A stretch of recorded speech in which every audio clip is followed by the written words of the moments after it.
So I have the opportunity of asking you a couple of questions here. So rumor has it that you stole the gold medals. Is that right? What?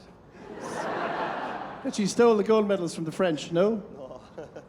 I suppose it was probably a bit hard on them, right? That we kind of became the stars of the race and the winners kind of didn't. But that was unfortunate for the French.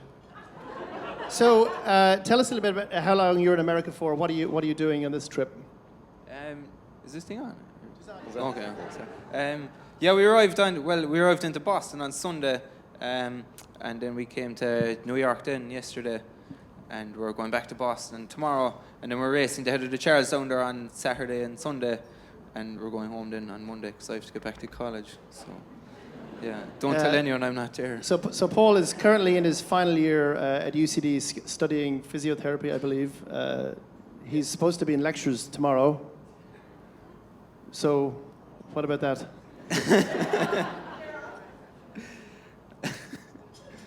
I don't know.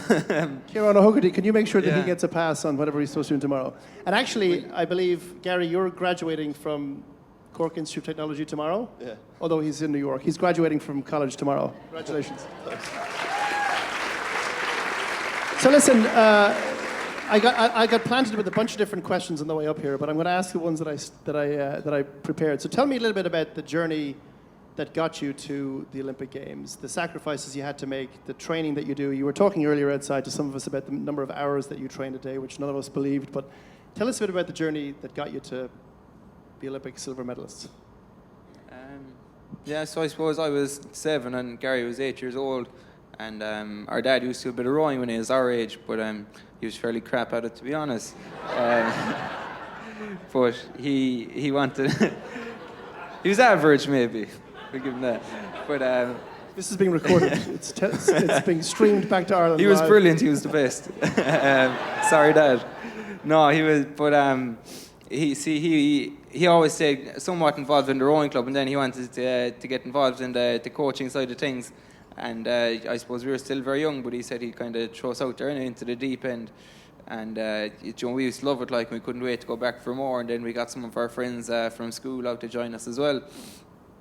And we just loved it. And we used to play a bit of Gaelic football and rugby as well at the time. But I think around the ages of 13 and 14, we said, like, Joey loved this rowing thing. Joey will take it a bit more seriously. And we kicked the other things to the side and just focused on the rowing then. So talk a bit about the training that you go through as you led up, like maybe a year or 2 years prior to the Olympics. What kind of training did you guys put in? Yeah, I suppose like a minute ago there when you mentioned like the sacrifices that we make, I mean, we kind of don't look at them as sacrifices at all. And people say the hours and the hard work, but you know, we absolutely love it. I mean, people put in hours and years and years and years to get a college degree or spend hours and years working to earn a living. We just do the same thing, except it's for an Olympic medal or because we love doing what we do. So, but I suppose, yeah, like we spend an awful lot of time rowing, and it's not because we have to. I mean, you have to spend a lot of time rowing to be at the level that we're at, but we want to do it and we love doing it. So, like, we'd probably spend, I guess, a typical day for us in the middle of winter when we're doing our hard training would be kind of get up in the morning. We're not fans of the early morning, so we get up at some stage in the morning. Anytime before midday is good, and we'd head out to the lake and we'd put in a couple hours, maybe 2.5 hours of long, steady rowing, and then we'd kind of come in, have our second breakfast, head home and have a nap, and then get a bit of college work done. You know, so then we have our lunch and head out to the lake again late in the evening, and we'd get a good bit done in the evening. Like the evening is when we get our really hard, intense training sessions done. And we'd usually have our coach there with us, and he'd have the stopwatch out for that kind of stuff. And we could spend another 2 hours on the lake, and then usually maybe 3 days a week we'd finish off with a weight session as well. That's pretty impressive. So any of you that feel like you have an appetite to be Olympic athletes, that's the kind of effort you have to put in.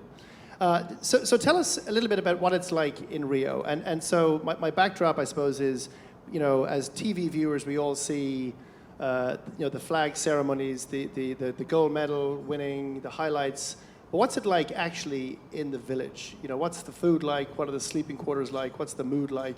What surprises you about, or surprised you most about the actual being in Rio itself?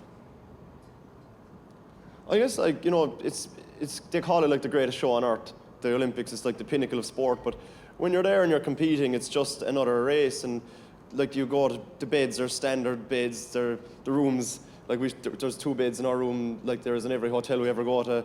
There's a big food hall, which is pretty exceptional. It can feed 10,500 athletes in one go, like, and that's pretty cool. But, you know, everything else is just the same as we would always do. We get up out of bed, go head over and have our breakfast, get on a bus, take the bus journey down to the lake, go on the water, do our paddle, and have lunch again and go to bed for the evening.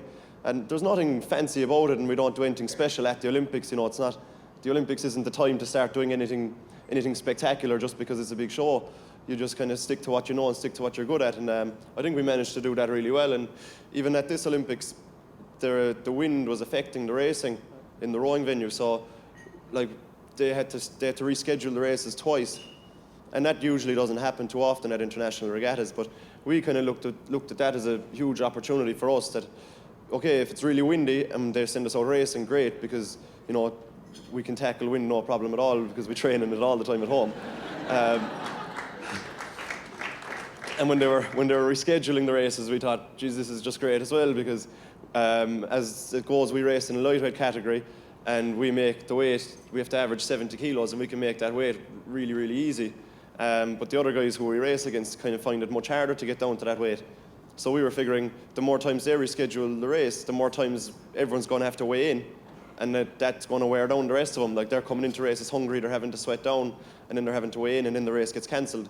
So we all weighed in 5 times for 3 races, and we figured that was a huge advantage for us as well. So we kind of took everything as positively as we could. Did you interact with other athletes a lot outside of the Irish group?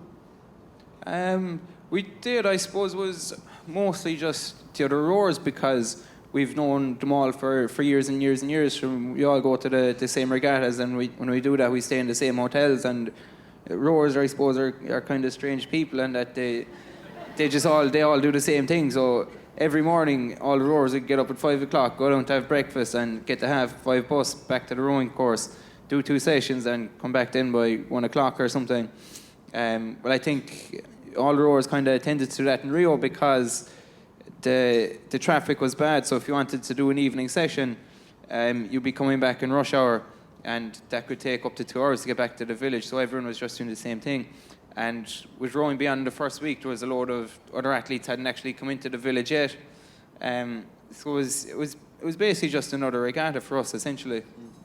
I think Gary stuck around then after me, so he probably bumped into a few more people. What was cool?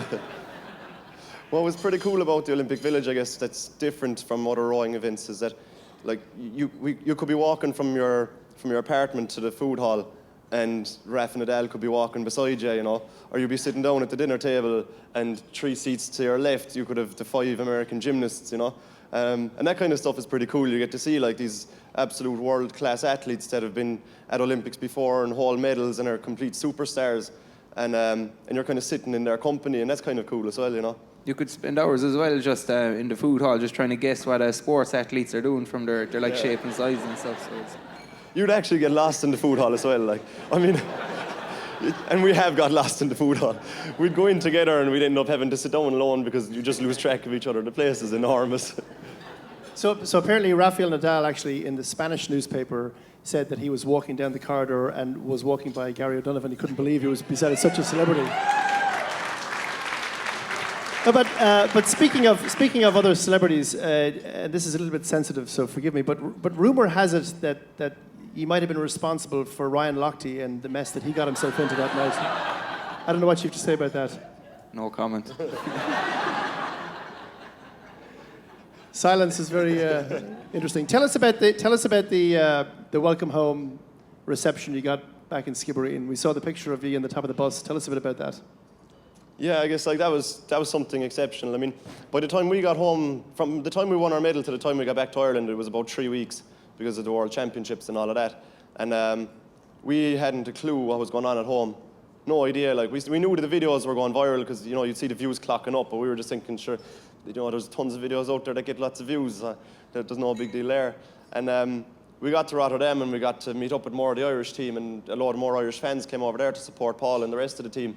And they were trying to explain to us what was going on in Ireland, and we just couldn't get our heads around it. We were like, nah, you must be stone mad, like, saying it as big as it is, like, and we just couldn't believe it, like, and then we landed in Cork Airport, and they got 2 fire brigades, or 2 fire trucks out onto the runway and gave us a water cannon salute over the airplane, and we were inside in the cockpit driving through it, so that was pretty cool.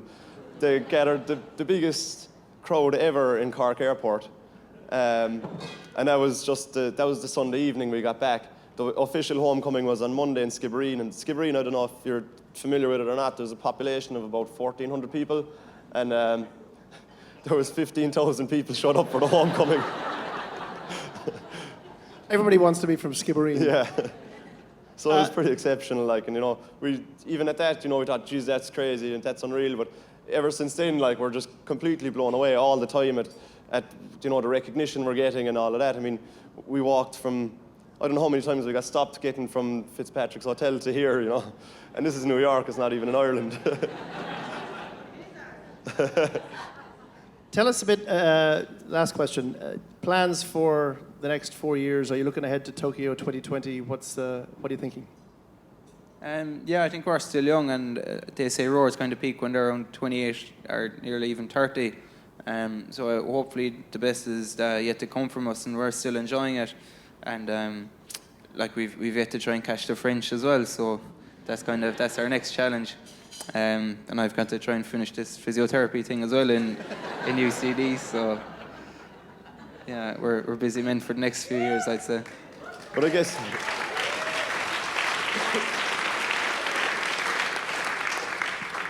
it's not as simple and straightforward either as just like, oh yeah, we'll go to the next Olympics. I mean, some people kind of think, all right, they got a silver medal now, they'll get a gold medal the next time. It's not that easy. Like we have to first of all remain the fastest 2 athletes in Ireland so that we can keep our seats in the double.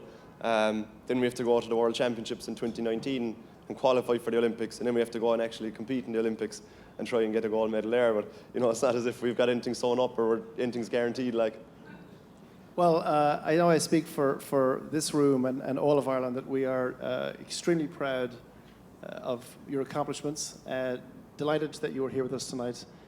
Ladies and gentlemen, our Olympic athletes, Gary and Paula Donovan.